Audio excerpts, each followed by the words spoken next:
yang beranggotakan Anggi, Kanian, Enggulan, dan Risti.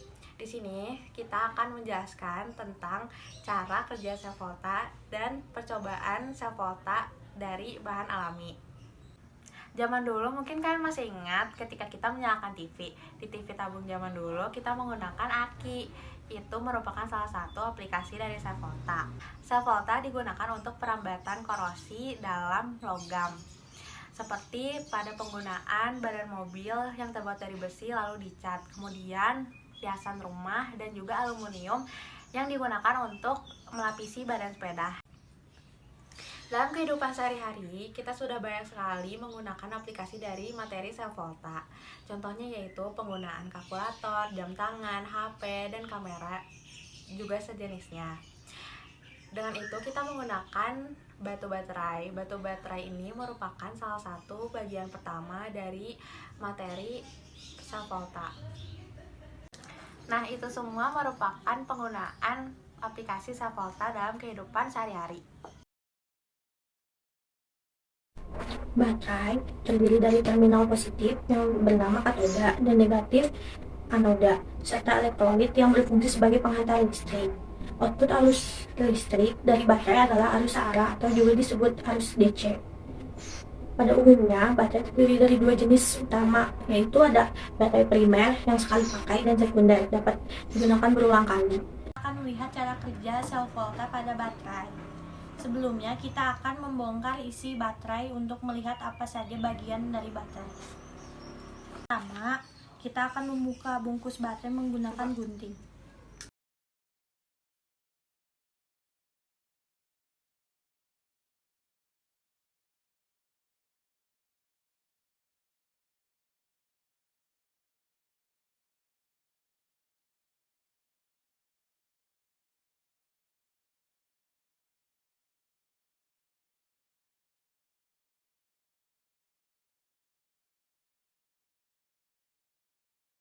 Selanjutnya, kita akan membuka tutup baterai.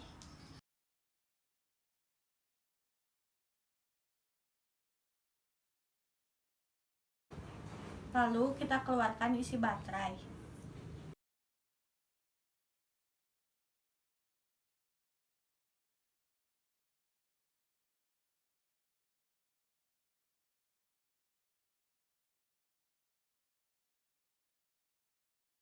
Jadi, komponen-komponen baterai, yang pertama ada pembungkus baterai, yang kedua ada penutup baterai, yang ketiga yaitu komponen utama ada seng Zn sebagai anoda yang bersifat negatif. Dan ada batang karbon yang menjadi elektrolit sebagai katoda yang bersifat positif.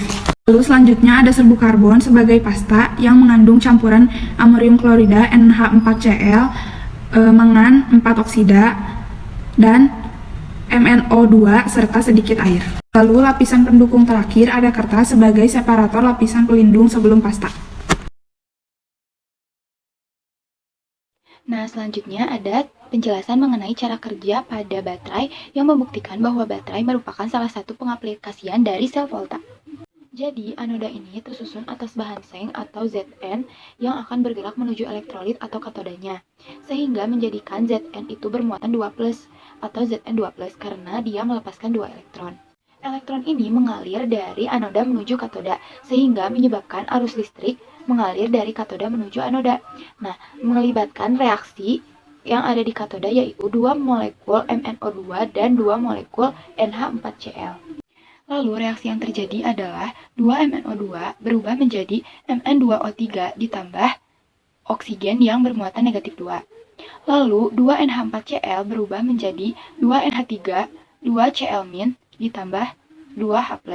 Selanjutnya 2H+ tadi akan saling tarik-menarik dengan oksigen yang bermuatan negatif 2, dan Zn yang bermuatan +2 tadi akan mendekati Cl-.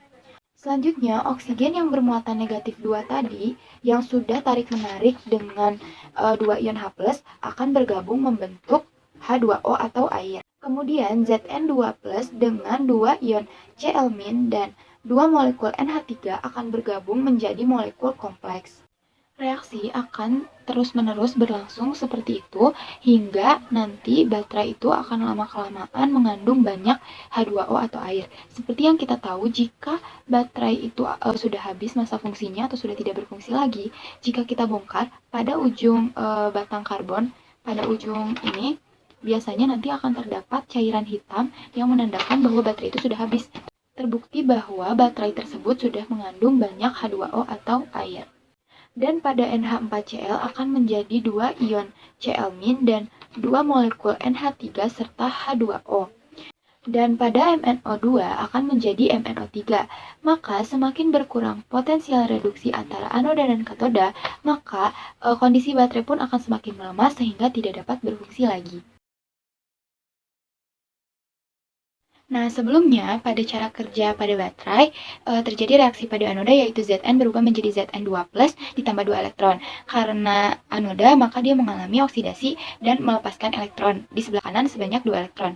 Lalu di katoda, MnO2 berubah menjadi NH4Cl ditambah 2 elektron menjadi Mn2O3 ditambah NH4Cl ditambah H2O. Karena dia katoda berarti dia mengalami reduksi dan menerima elektron sebanyak 2 elektron di sebelah kiri. Nah, terjadilah reaksi redoks, yaitu penyetaraannya menjadi Zn ditambah 2MnO2 ditambah 2NH4Cl menjadi Mn2O3 ditambah Zn NH32Cl2 ditambah H2O. Nah, sudah jelas pada reaksi sebelumnya, reaksi ini menghasilkan gelembung-gelembung H2. Pada Zn ditambah 2NH4Cl menjadi Zn2+ ditambah 2NH3 ditambah 2Cl ditambah H2. Jelas menghasilkan gelembung-gelembung H2 atau hidrogen. Nah, hidrogen atau gelembung H2 ini akan ditangkap oleh dipolarisator berupa mangan dioksida atau MnO2.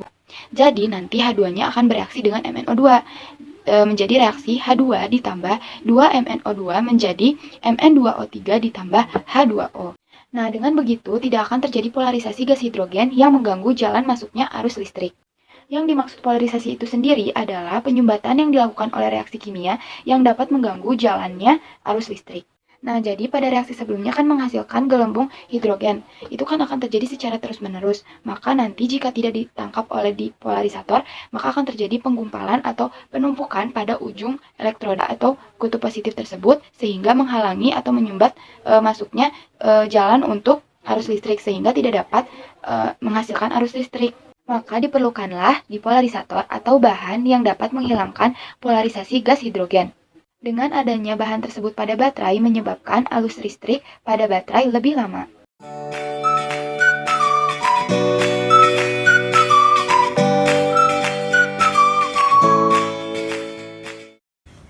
Selanjutnya percobaan sel volta menggunakan Coca-Cola. Yang pertama, siapkan 3 buah botol plastik lalu tuangkan Coca-Cola. Selanjutnya, menggunakan capitan buaya yang dihubungkan dengan kabel. Capitan buaya yang dihubungkan dengan yang warna merah ini berkutub positif karena dihubungkan dengan koin kuning yang merupakan tembaga. Lalu yang warna hitam ini dihubungkan dengan paku yang bermuatan negatif. Ini dicelupkan yang positif, pakunya masuk negatif, yang ini dimasukkan lagi, lalu yang ini dimasukkan,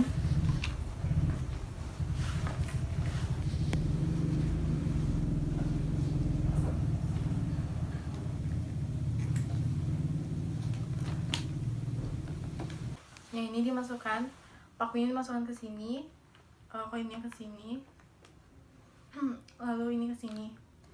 Dan sisa dari kutub positif dan kutub negatifnya dihubungkan dengan lampu LED. Analisis yang dapat diambil dari percobaan ini adalah koin sebagai katoda yang bersifat positif dapat mengalami reduksi, dan paku sebagai anoda yang bersifat negatif dapat mengalami oksidasi. Kesimpulannya adalah minuman bersoda atau Coca-Cola mengalami reaksi redoks yang dapat menghasilkan listrik.